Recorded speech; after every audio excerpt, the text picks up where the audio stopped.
she essentially wins a one-on-one match, and then everybody's like, oh, well, of course Rhea Hogan won. In what world does this not make sense?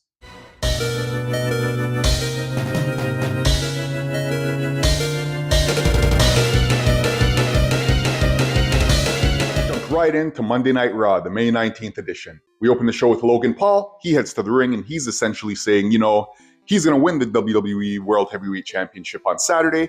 He's knocked Jey Uso out 3 times. He's coming for that championship. Nobody could stop him. He's just hyping himself up when he's interrupted by none other than the one ring general, Gunther. Gunther makes his way to the ring with a surprisingly loud face pop. I kind of thought they were going to go down the face route with Gunther. It kind of seems like they are, but I thought the fans were all in the way they were shouting for him and cheering for him. Nah, he gets in the ring. They immediately reminded him that he taps out. Shout out to the WWE fans, man. Hot and cold like Katy Perry. Anyway, Gunther says if Logan Paul manages to beat Jey Uso, he's going to tear him apart. Gunther says he took offense thinking Gunther says he took offense thinking Logan Paul can beat Jey Uso because Jey Uso beat Gunther. So in turn, Gunther thought Logan Paul was saying he was better than him. Gunther said he's essentially going to kill him if he wins the World Championship. He leaves. Next, we got our first match on Raw, but not before seeing Roxanne Perez is officially a member of the Monday Night Raw roster. So we get Julia on SmackDown, Monday Night Rocks on Monday night. Shout out to Roxanne Perez. I know she's worked hard for this. It's always seeing hard work pay off. Penta and AJ Styles versus Finn and JD McDonough. Now, during this match, you get Finn and JD McDonough, heel tactics, of course. They're both trying to take Penta's mask off. You get JD, he splashes Finn Balor by mistake, so that's going to come up later on somewhere. AJ Styles does a backflip onto the apron and hits JD with an inverted DDT. Pardon me, I think I said onto the apron. Off the apron, outside of the ring, and hits JD with an inverted DDT. Now, friendly reminder, AJ Styles he's 47. That's almost 50 years old. So just a reminder, just because they look easy, don't take this stuff for granted, man. That's almost a 50-year-old man in there. Anyway, Carlito bashes AJ's head off of the post, the ring post. We get a brawl outside of the ring. El Grande Americano pops up over the barricade. He nails Penta.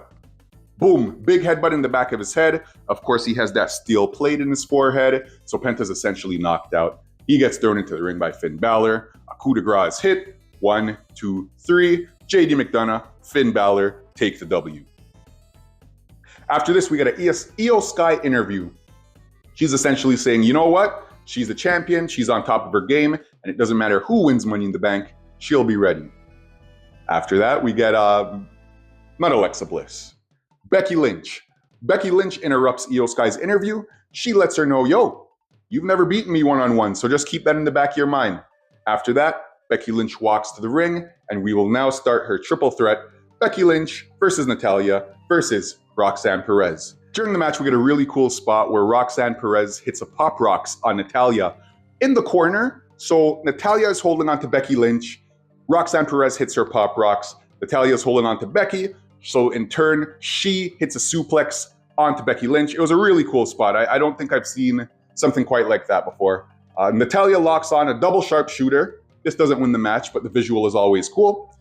Becky Lynch hits the manhandle slam.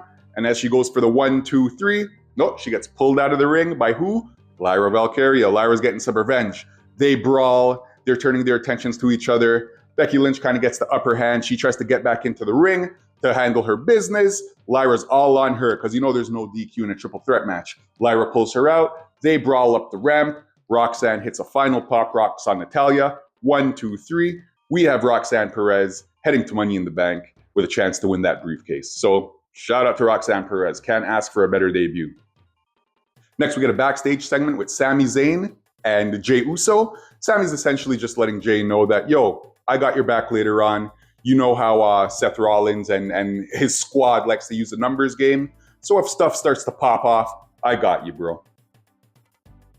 We get a second match of the night after this. Sheamus versus Grayson Waller. And Waller essentially tells Theory to take notes. Theory's accompanying Grayson Waller at ringside. And so you could tell this split is all but confirmed. Waller's talking crap to Theory. All well and good. Then you have Theory laughing at Waller as he's getting beat up by Sheamus. The fans chant for Theory like he was Stone Cold Steve Austin or The Rock. Like I said, this split is all but happening. You could see a Theory face turn a mile away. Sheamus applies the Dublin smile, which is when he sticks his fingers into your mouth and essentially pulls. And I think this is like the grossest move that you can do in WWE. Not even in terms of pain. Trust me, I'm pretty sure it hurts. But just in terms of like cleanliness, because you imagine you're wrestling a match with another grown man. They start to get sweaty. You know, maybe he wipes some sweat off of his face. You know, maybe he has a little runny nose. He wipes his nose. Sheamus wrestles in trunks. Maybe he just has to adjust his trunks. And then it's like, after all of that, here we go. I'm gonna just put my fingers in your mouth and pull. I would have threw up.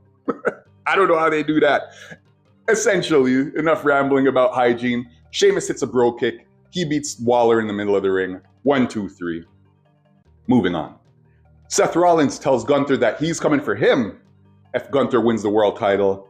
Gunther's unfazed. He's like, bro, you know, you'll know where to find me when I win the championship. I'll be welcoming you with opening arms. If you want to do it, let's do it. We get the third match of the night. It's Rhea Ripley versus Kairi Sane versus Zoe Stark.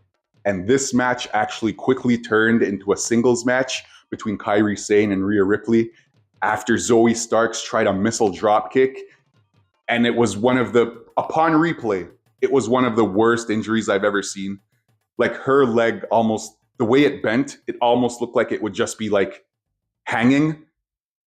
I can't really describe it. I've seen somebody say it looked like Psycho Sid's injury. And if you haven't seen that, check that out. Although thankfully, I don't think it was as bad. This did not look fun. And just to show you how my mind is so programmed to the WWE, Zoe Starks legitimately gets injured. And I'm just thinking, I think nothing of it. I'm just like, okay, cool. So she's going to go to the back. There's going to be a spot where these ladies have a one-on-one. She's going to run back down to the ring, maybe get the win, or at the very least, re-enter the match.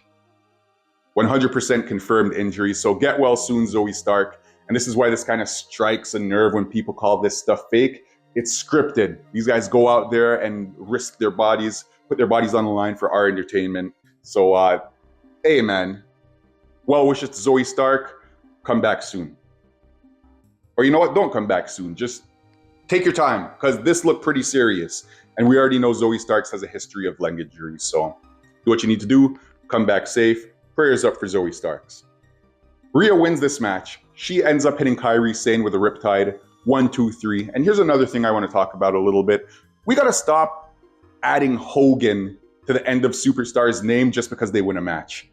Essentially, if you want to break this down, it was Rhea Ripley who's been on the top of her game since what feels like forever in the WWE. She's a well-oiled machine. Kairi Sane just comes back fresh off of injury. She essentially wins a one-on-one match, and then everybody's like, oh, well, of course Rhea Hogan won. In what world does this not make sense?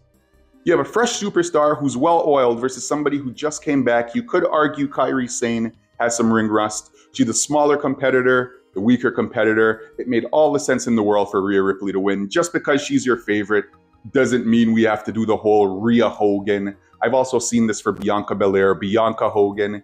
And this is what Daniel Bryan was talking about when he called the WWE fans fickle. Something like this. Because if Rhea wasn't winning world championships, if Bianca wasn't winning world championships, or if these people were just your favorite, it would have been fine. But because you're kind of bored of them now all of a sudden them winning's a bad thing. And then the flip side, if you had Rhea Ripley lose, it would have been, oh, well, now Rhea Ripley's a jobber and Kairi Sane just came back. You can't please everybody, but it is what it is. I guess such is life. After this, we get Judgment Day backstage. Finn Balor introduces Roxanne Perez to the crew, and he's essentially telling them, you know what? She's not really a part of Judgment Day yet, but we all have somebody watching our back, and we just think it would be I just think it would be a nice idea if Roxanne Perez could watch, Liv Morgan's back, Raquel Rodriguez is back. Raquel Rodriguez is not feeling this. You have Roxanne Perez gifting chicken nuggets to Dominic Mysterio. She gifts a bag of apples to Carlito. Excuse me. You have not Roxanne Perez. So Roxanne Perez gifts the bag of apples to Carlito. You have, what's her name? I just said it. Goddamn.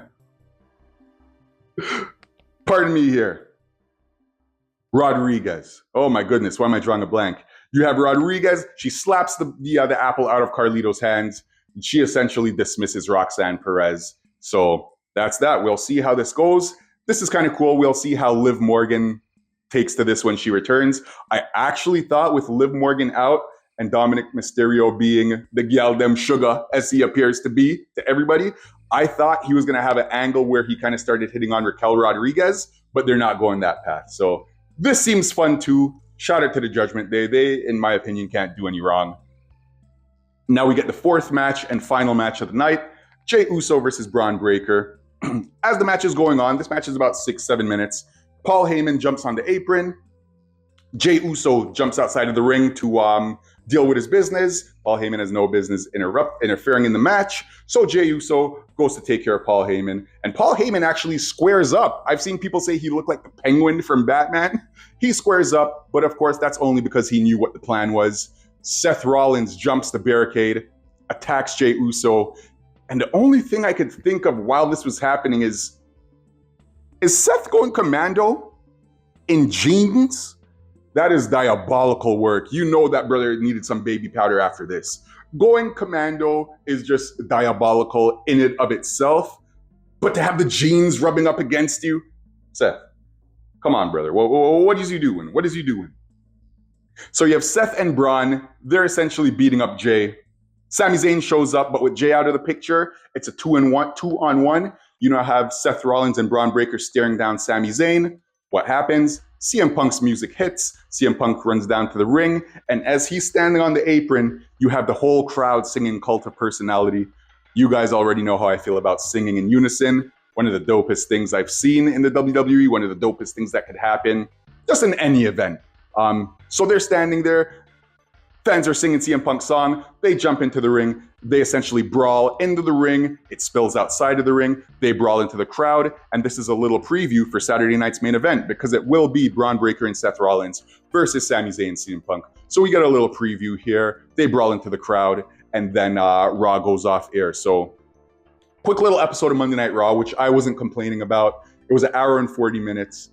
And as you guys can see, I'm uploading this review of Raw, or not uploading, I'm working on this review of Raw at 9 p.m. on Friday, so SmackDown's actually happening right now.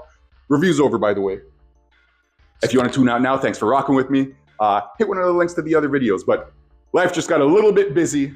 After I upload this, I'm going to do the Thursday Night Throwdown, then I will watch SmackDown, I will review and edit, and we are going to get I'm doing something pretty cool tomorrow as well for the channel. So we got a lot of stuff coming. Sorry for the late upload, but again, thank you guys for rocking with me. You got my back, I got your back, and that's how we're doing this. It's Reciprocity 2025 and for the rest of our lives. So you guys drink some water, enjoy your weekend, enjoy your day, enjoy your night whenever you see this. Thanks for rocking with me. Hit the like and the subscribe. Check out another video. It would be really appreciated. And I'll see you guys next time. Peace.